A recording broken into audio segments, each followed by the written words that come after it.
আসসালামু আলাইকুম। এখন আপনারা দেখবেন সংবাদ শিরোনাম। উত্তরের ৩ জেলায় সমাবেশের মধ্য দিয়ে শেষ হলো ঢাকার বাইরে তারেক রহমানের নির্বাচনী প্রচার। মুক্তিযুদ্ধ ও ২৪-এর অভ্যুত্থানে প্রত্যাশিত রাষ্ট্র গড়ার অঙ্গীকার।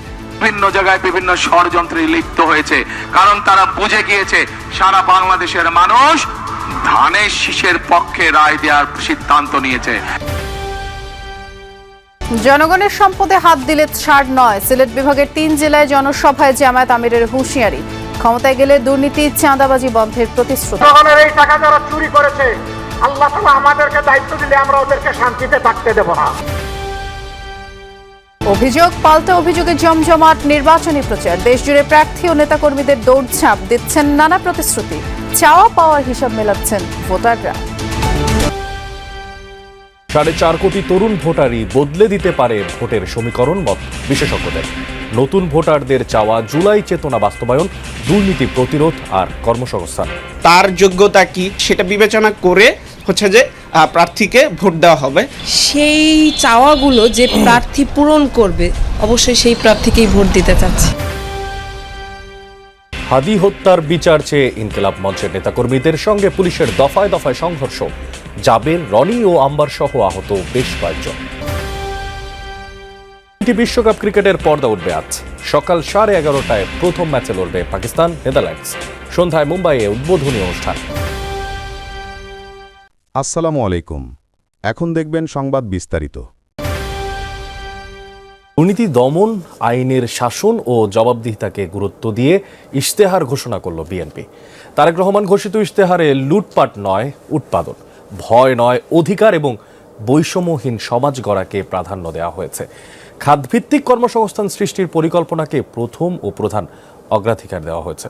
সরকার গঠন করলে নিম্ন আয়ের পরিবারের সুরক্ষায় ফ্যামিলি কার্ড, কৃষকের জন্য ফার্মার্স কার্ড, প্রবাসী কার্ড ও নাগরিকের স্বাস্থ্য সুরক্ষার নিশ্চিতের আশ্বাস দেওয়া হয় ইশতেহারে। 2034 সালের মধ্যে $1 ট্রিলিয়ন অর্থনীতি গড়ে তুলে বাংলাদেশকে উচ্চ মধ্যম আয়ের দেশে রূপান্তরের কথাও জানান বিএনপি চেয়ারম্যান। নির্বাচনের রোডম্যাপ ঘোষণার পূর্বেই বিএনপি নিজস্ব সংস্কার ভাবনা ও দেশ গড়ার পরিকল্পনা তুলে ধরেছিল জনগণের সামনে। দেশের নানা প্রান্তে নির্বাচনী সমাবেশেও বিএনপি চেয়ারম্যান তারেক রহমান স্থানীয় সমস্যা চিহ্নিত করে সেসব সমাধানের আশ্বাস দেন। শুক্রবার বিকেলে রাজধানীর একটি হোটেলে সেসবেরই সম্মিলিত রূপরেখা উঠে এলো বিএনপির ইশতেহারে। নতুন রাজনৈতিক যে পরিস্থিতি, সেখানে তিনি নতুন বার্তা নিয়ে আসছেন মানুষকে জাগিয়ে তোলবার জন্য। যে ইশতেহারকে 5টি অধ্যায়ে 51টি বিষয় ভাগ করে বিএনপি, যেখানে গুরুত্ব পায় রাষ্ট্র ব্যবস্থার সংস্কার, বৈষম্যহীন আর্থসামাজিক উন্নয়ন ও টেকসই রাষ্ট্রীয় সক্ষমতা অর্জন, ভঙ্গুর অর্থনীতির পুনর্গঠন ও পুনরুদ্ধার, অঞ্চলভিত্তিক সুষম উন্নয়ন সহ ধর্ম, সমাজ, ক্রীড়া, সংস্কৃতি ও সংহতি। ইশতেহার ঘোষণার পূর্বে তারেক রহমান বলেন, জনগণের রায়ে দায়িত্ব পেলে বিএনপি জবাবদিহিমূলক, দায়বদ্ধ ও ইনসাফ ভিত্তিক রাষ্ট্র ও সরকার প্রতিষ্ঠা করবে। এই ফ্যাসিবাদের পুনরাবৃত্তি যদি না চাই, অবশ্যই আমাদেরকে ডেমোক্রেটিক প্রসেস বা গণতন্ত্রের চর্চা আমাদেরকে অব্যাহত রাখতে হবে। একটি সরকার যদি সুশাসন দিতে না পারে, তাহলে তার কোনো পরিকল্পনা যেমন বাস্তবায়ন হবে না, জনগণেরও কোনো লাভ হবে না। এবং সেজন্যই সুশাসনের মধ্যে একটি অন্যতম বিষয় হচ্ছে দুর্নীতির দমন।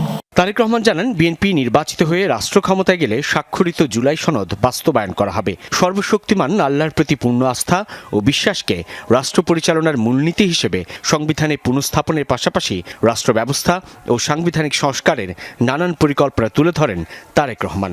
আমরা মনে করি নিরপেক্ষভাবে মুক্তিযুদ্ধের স্মৃতি সংরক্ষণ করা এটি একটি জাতীয় দায়িত্ব। যে মুক্তিযোদ্ধা মন্ত্রণালয়ের মধ্যে আমরা একটি ডিপার্টমেন্ট তৈরি করতে চাই, যেটির কাজ হবে 2024 সালে যে গণ অভ্যুত্থান হয়েছে এবং বিগত 16 বছর ধরে গণতন্ত্র পুনরুদ্ধারের আন্দোলনে বহু মানুষ যারা খুন গুম শিকার হয়েছেন, যারা বিভিন্নভাবে নির্যাতিত হয়েছেন, এই মানুষগুলোকে আমরা কিভাবে সহযোগিতা করতে পারি। ফ্যাসিবাদ আর বৈষম্য উপহার দিয়েছে। ক্ষমতায় গেলে সকল ধরনের অপকর্ম থেকে জামায়াত মুক্ত থাকবে বলে অঙ্গীকার করেছেন জামায়াতের আমির ডাক্তার শফিকুর রহমান। বলেন, অতীতে যারা ক্ষমতায় থেকে সততার পরিচয় দিতে পারেনি তাদের ভোট চাওয়ার অধিকার নেই। শুক্রবার বরিশাল বিভাগের কয়েক জেলায় নির্বাচনী জনসভায় এমন বক্তব্য দেন তিনি। আর এই সময় নতুন বাংলাদেশ গড়তে দাঁড়িপাল্লা ও হ্যায়ের পক্ষে ভোট দেওয়ার আহ্বান জানান জামায়াত আমির। প্রচারণায় দক্ষিণাঞ্চলে জামায়াতের আমির ডাক্তার শফিকুর রহমান শুক্রবার বরিশাল বিভাগের মেহেন্দিগঞ্জ, বাউফল, ঝালকাঠি, ফিরোজপুর সহ মোট 6টি জনসভা করেন জামায়াতের আমির। সকাল 11টায় মেহেন্দিগঞ্জ দিয়ে জনসভা শুরু। সেখানে তিনি বলেন, অতীতে যারা ক্ষমতায় থেকে সততার পরিচয় দিতে পারেননি তাদের ভোট চাওয়ার অধিকার নেই। আমরা দেখলাম আশ্চর্য হয়ে কেউ কেউ মামলা করেছেন 800-900 আসামি, তারপরে আবার অজ্ঞাত আছে এবং এই মামলা করে অনেক বাণিজ্য করছে। নিরীহ মানুষ যে কোনো অপরাধী ছিল না, হয়তো কোনো দল সমর্থন করেছে, এতটুকুর জন্য তার নাম দিয়ে তার কাছ থেকে এখন খাজনাপাতি আদায় করা হচ্ছে।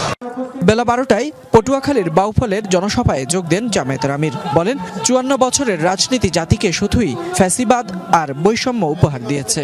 ক্ষমতায় গেলে সকল অপকর্ম থেকে জামায়াতের লোকজনের হাত পরিষ্কার থাকবে। 54 বছরে যেই রাজনৈতিক ব্যবস্থা, দল এবং আদর্শ আমাদেরকে দফায় দফায় দুর্নীতি, চাঁদাবাজি, মামলাবাজি, দখল বাণিজ্য, ফ্যাসিবাদ এবং বিচারহীনতা উপহার দিয়েছে। অতীতে যারা বাংলাদেশকে 18 কোটি মানুষকে সম্মান করেছে, এখনো সম্মান করে চলেছে তাদের সমস্ত অভিজ্ঞতা এবং যোগ্যতা দিয়ে। ইনশাআল্লাহ জনগণ 12 তারিখ তাদেরকেই বাছাই করে নেবে। জুমার নামাজের পর একে একে ঝালকাঠি, পিরোজপুর আর নড়াইলের জনসভায় যোগ দেন জামায়াতের আমির। বলেন, নতুন বাংলাদেশে কোনো বৈষম্য রাখা হবে না। বিএনপিকে উদ্দেশ্য করে বলেন, একটি দলের লোকেরা মা বোনদের অপমান করে, দুর্নীতি করে, মামলা বাণিজ্য করে, দখল বাণিজ্য করে, মা বোনদের গায়ে হাত দেয়। তরুণ ভোটার 4.5 কোটি, আর এই ভোটই বদলে দিতে পারে ভোটের ফলাফল। আর তাদের মন জয় করতে নানা কর্মসূচি আর প্রতিশ্রুতি দিচ্ছেন প্রার্থীরা। ভোটাররা বলছেন, দল বা মার্কার চেয়ে ব্যক্তির যোগ্যতাকে প্রাধান্য দেবেন তারা। গণ অভ্যুত্থানের প্রত্যাশা পূরণ করতে পারবেন এমন প্রার্থীর ওপরই আস্থা রাখতে চান তরুণেরা। সালের 5 আগস্ট সরকার পতনের আন্দোলনে রাজপথে নামে লাখো জনতা। অবসান হয় 15 বছরের আওয়ামী লীগ শাসনের, আর সেই আন্দোলনের নেতৃত্ব দেয় একদল তরুণ। প্রতিনিধি যারা আসবে তারা হবে আমাদের ভাষা বলার মাধ্যম, আমাদের দুঃখ বেদনাকে তারা নিজেদের দুঃখ বেদনা হিসেবে ধারণ করবে। এই 5 জনের মতো এবার 45 লাখ হয়েছেন নতুন ভোটার। সম্মেলনের ঘোষণা দিয়ে রাতেই শাহবাগ ছাড়েন ইনকিলাব মঞ্চের নেতাকর্মীরা। আজ সকালে এই সংবাদ সম্মেলনের কথা রয়েছে। আর এর আগে হাদি হত্যার বিচার দাবিতে প্রধান উপদেষ্টার বাসভবন যমুনা ঘেরাওয়ের চেষ্টা করে। আর এই সময় পুলিশের সাথে তাদের দফায় দফায় সংঘর্ষ হয়। পরিস্থিতি নিয়ন্ত্রণে টিয়ার শেল, সাউন্ড গ্রেনেড নিক্ষেপ করে পুলিশ। ইন্টারকন্টিনেন্টালের সামনে ইনকিলাব মঞ্চের অবস্থান কর্মসূচি। এক পর্যায়ে ব্যারিকেড ভেঙে প্রধান উপদেষ্টার বাসভবন যমুনার দিকে যেতে চাইলে পুলিশ বাধা দেয়। শুরু হয় ধাওয়া পাল্টা ধাওয়া। পুলিশ প্রথমে তাদের উপর জলকামান ব্যবহার করে, পরে সাউন্ড গ্রেনেড ও কাঁদনে গ্যাস নিক্ষেপ এবং লাঠিচার্জ করে। নেতাকর্মীরা পুলিশের দিকে বোতল ও ইটপাটকেল নিক্ষেপ করতে থাকে। সংঘর্ষে ইনকিলাব মঞ্চের সদস্য সচিব আব্দুল্লাহ আল জাবের, রাকসুর জিএস সালাউদ্দিন আম্বার সহ বেশ কয়েকজন আহত হয়। আমরা তো কোনো সহিংস আন্দোলন যাই না, আমরা অনুরোধ করছি। আপনারা দেখছেন গতকাল রাত্রে থেকে আমাদের কর্মসূচি খুবই শান্তিপূর্ণ ছিল, আমাদের দাবিটাও শান্তিপূর্ণ ছিল, কিন্তু তারা আমাদের ভাইদেরকে মারলো। সংঘর্ষের পর হোটেল ইন্টারকন্টিনেন্টালের সামনে যান ঢাকা 8 আসনের এনসিপি প্রার্থী নাসিরউদ্দিন পাটোয়ারি।